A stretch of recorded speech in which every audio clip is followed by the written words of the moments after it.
97 overall Lucas Giolito is finally here, or I guess I should call him Bigfoot. He brings to the table pretty much exactly what you'd expect from a Lucas Giolito card. And I think this is actually, it's either based off of specifically his no-hitter or just the no-hitter season, because he's got that 110 hits per 9 with 110 clutch. Good stamina to go along with it. The pitch mix isn't anything great, but that circle change is a good pitch if you can use it well. We also have him boosted with the Tier 2 Liam Hendricks boost. We have too many non-White Sox relievers right now that used to be on the White Sox or at some point have been on the White Sox, but they don't qualify for the boost, so we don't get the full boost. But with the full boost, Giolito would have maxed hits per 9, but still with the Tier 2 boost he gets up to 120. The walks and Ks per 9 goes up a bit too. The only bad thing that I can see about this card isn't even about this card, it's the fact that 2 of the 3 Diamond White Sox pitchers now in the game are both Lucas Giolito, because he has that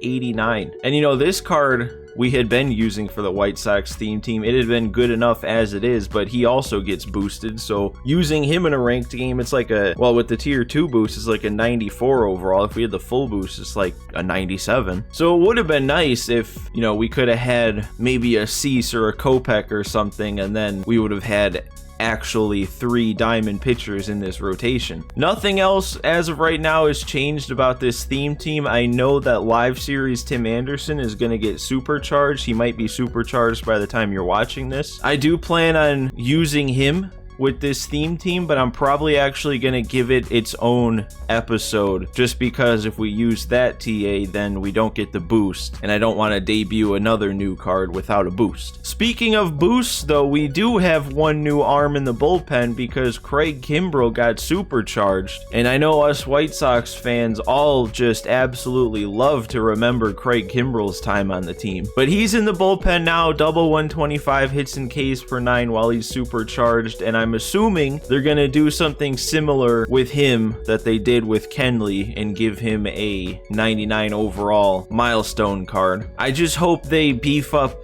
that pitch mix. We're on a bit of a losing streak though with this theme team here. I think we've lost our last 2 games in a row, and I think 3 of our last 4. So we got to get back on our winning ways here. We've moved down to a 519 rating. So guys, if you enjoyed today's video, make sure you do me a favor, hit that like button for me and subscribe to the channel. All right, here we go. What do we got? Are we home? I want to be in those City Connect jerseys. We're not at home. And we're facing Chris Sale too. Okay, that's a fun matchup. Because when that card came out, the first thing I thought of is, man, it sucks that they put him on the Red Sox. He had, what, 1 good year with the Red Sox? And then he's been hurt the rest of the time? Come on, give him the White Sox card. Actually, though, facing a lefty, it didn't even key in, but probably a little bit better for our team. Oh, and I was all over it. I was just a little under. That's not gonna get through the middle, is it? He went low and away again. It was just a sinker that time. I've gotten under it and I've gotten on top of it so far. So there's only one thing left to do. And Baines. Come on, Baines. Lefty, lefty. Harold Baines. He did the one thing we had left. He was right on it. That's 2 homers for him now. I think he hit 1 in his debut, and now he's gone 2 straight. I feel like all these new guys we've been debuting just keep hitting bombs.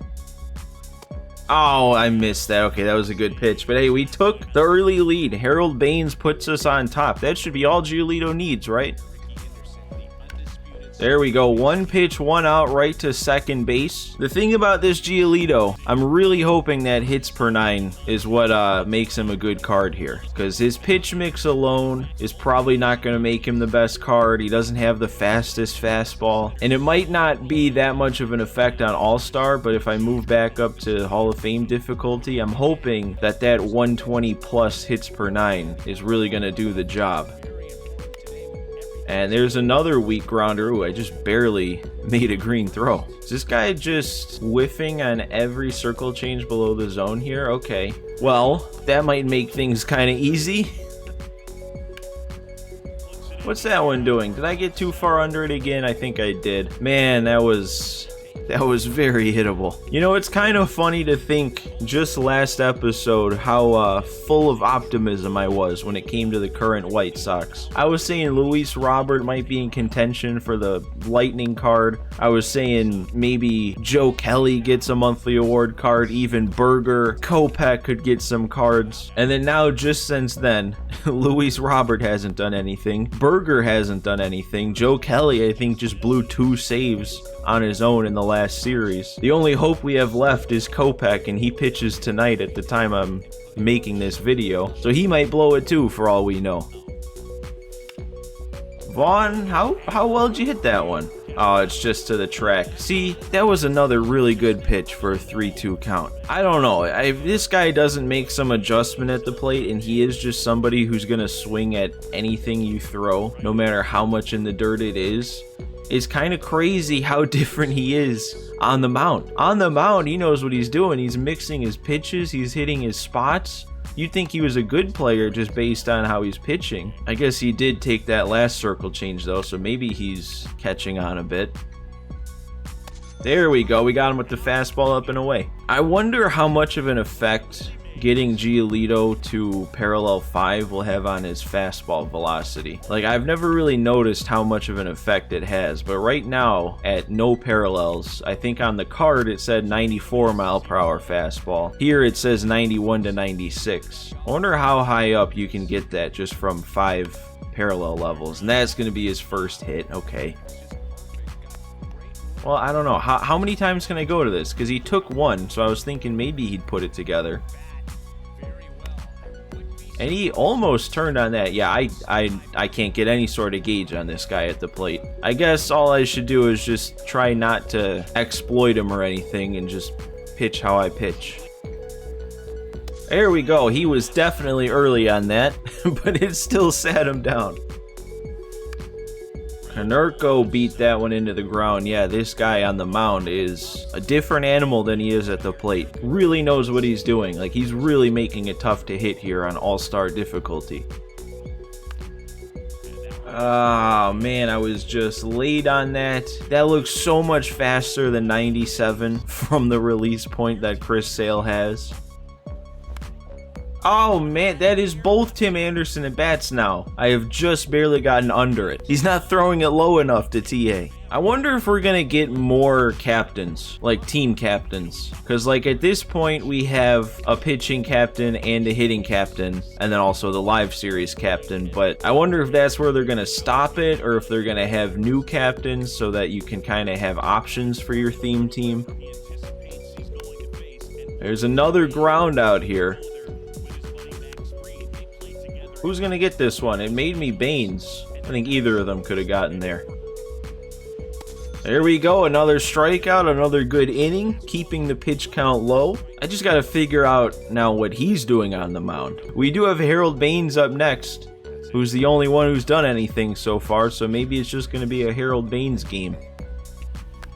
He went there 3 times in a row. The first time it was a ball. The second time I fouled it off. You don't expect a fastball in the exact same spot 3 times in a row. Baines again? Okay, it actually is a Harold Baines game. We have 2 hits, 2 runs, and both of them are Harold Baines lefty-lefty solo shots. This doesn't make any sense. He's the only lefty in our lineup right now. Chris Sale is notoriously difficult to hit lefty-lefty, but he's the only one that can do anything. And then they don't let me hold up, so I'm back to making outs with the righties. And there's another one, a 1-pitch rollover from Luis Robert. I mean, at least now we know I'm guaranteed at least 3 and maybe 4 runs today. There we go, another weak grounder to like the same spot he grounded out to in his first at bat. Yeah, this guy is definitely making a conscious effort to be more patient. Throwing him a lot of junk, so that makes sense. Let's see how that signature high and away circle change to lefties goes for Giolito. That didn't go that well. That was actually one of the better swings he's made, probably. And Vaughn's gonna get there. That is 4 scoreless so far for Giolito with 1 hit allowed. The pitch count is down there. He might be able to go a long way in this one. You know, I just realized I made a mistake. I said Baines was the only lefty in this lineup. I forgot about Montgomery. So you gotta pull your weight here, Colson. There you go. He pulled his weight? Oh, to the wall. Why am I making my best swings lefty-lefty? Oh my god, more weak contact from righties. He hits that spot so perfectly. I thought that would get him for sure. Really? He wasn't flailing on that? Does that mean we can go up and in with the heat then? It actually does. Okay. Oh, really? Of all pitches that he hit well, I was not expecting that to be one. That was low, that was in. Oh, and he turned on the heat there. Hit it weak though, so no big deal, but that's 5 for Giolito. I don't know though, is he starting to see him better? I thought I made a good swing on that, but I was still under it. 85 off the bat. I feel like I have to remind you guys, this game is on All-Star difficulty. He has me stuck at 2 hits on All-Star. There we go. It's been a while since I've even tried that, but I guess I should go back to that more often because that was really what was getting him early. There we go. That is 7 strikeouts in 6 innings for Giolito. He's got a lot left in the tank. Get him a couple more runs of support here and he can go the distance. Let's see what Baines can do. No, I went first pitch swinging and it was not a good pitch to swing at. Get down. That is getting down and it's getting to the... No, it's not getting to the gap, but that is our first hit with a righty batter. Finally. Oh, and there's our second hit with a righty batter. That's gonna leave. Oh, just barely. Luis Robert takes him deep. That doubles our lead. You can tell he was getting tired out there. The PCI was getting bigger. And he is going to go to a new arm now. Zach Britton. I'm actually surprised he's going to another lefty. Oh, that was another pretty good lefty-lefty swing there. Oh, and Vaughn. I don't even know why I swung at that. That was so far below the zone. There we go, though. Back in the dirt with another circle change. We have definitely found the strikeout pitch here. And there's another one. And a pop-up right back to him. I'm assuming he's going to catch this and get himself through 7 scoreless innings on 2 hits. I'm sure not many people would expect that Giolito card would be that good. But I figured he would have some stuff. And he's even doing better than I thought he would be. Oh, come on. Look at that swing. That is not an 85-mile-an-hour pop-up. Oh, and now I'm making 2 quick outs here. I'm going to let Britton get through 2 innings. I did. I went first pitch swinging again. I thought I was all over it. I kind of was. But that's just 3 weak pop flies all to center field. That's fine. It's just all we were doing was getting Giolito back on the mound quicker. Oh, there we go. Perfect spot on a 3-2 count. Man, he is being a little bit more patient this inning. That first one worked to a 3-2 count. We just got down into the yellow energy there, and we still have 5 outs to go. That's another 3-2 count. I don't know. I mean, unless he starts putting something together and scoring, I'll probably just stick with Giolito and try and finish it. But I don't like that he is raising this pitch count here all of a sudden. And he took that with 2 strikes twice. Oh, and he turned on the fastball in like that. I mean, it's another out, so we're still good. No harm yet, but yeah, I don't really like this. I mean, now that we are down to the yellow and that energy is getting low, his PCIs are going to start getting bigger, so all those swings he was just barely missing on are now going to be hit hard. Oh my god, where are these takes coming from? There we go. Perfect spot. Keeps it in the zone and keeps it scoreless here. Keeps himself on the mound. Man, I don't know where any of that came from, but he was starting to put it together there. Give me a couple more runs this inning and then we can comfortably finish the game. He's still sticking with Britton. He's going to try and go 3 with him, and I don't blame him if I keep swinging at the first pitch. And they don't let me hold up on that. I knew that pitch was coming, and I still got fooled by it. Baines. Oh, I thought that was going to get down the line. Very early on his outlier sinker there. If I waited back, that probably would have been a good swing. Take it up the middle. Oh, and then I was under it. I knew exactly what he was going to throw, and he threw it too high. All right, well, we didn't add anything extra, but I'm still going to try and get this complete game with Giolito. He was going really strong until last inning, but now the pitch count's up to almost 100. He's going to be in the red any pitch now, but we're going to see if we can do this. Wait. Oh, that hit the ground? Wait, TA didn't catch that on the fly? And he is taking off. I figured he would try and steal, but it also doesn't really make sense. That's fine. I mean, hey, you want to play your small ball, get him on, get him over, whatever. I'll take my outs. And he got one. I really thought he'd be way too far out in front of that one, but thought wrong. Well, that's going to be it for Giolito. He gave us a really good outing. 8 1/3 before giving up his first run, but for the first time since maybe like the first episode or one of the first episodes of this Theme Team series, we're going to Liam Hendricks. I feel like one way or another, we just haven't had a use to bring him into the game as a closer, so it's been so long.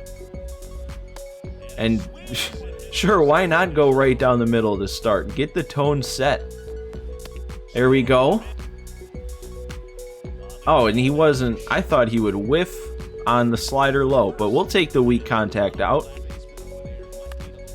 And another weak grounder. Montgomery shows off the arm, and it got there in time. We wrap it up. It's just unfortunate that we had to give up the 2 runs and not finish the shutout. Under normal circumstances, if it wasn't a debut, I probably would have taken Giolito out for that 9th inning. But in a debut with a complete game shutout intact, you have to go for it. The offense, though, do I need to be worried about the offense? We only got 4 hits on all-star difficulty. So guys, as always, do me a favor, hit that like button if you enjoyed. Make sure you're subscribed to the channel if you haven't already. But that does it, guys. Thanks for watching. Thanks for stopping by today, and I will see you next time.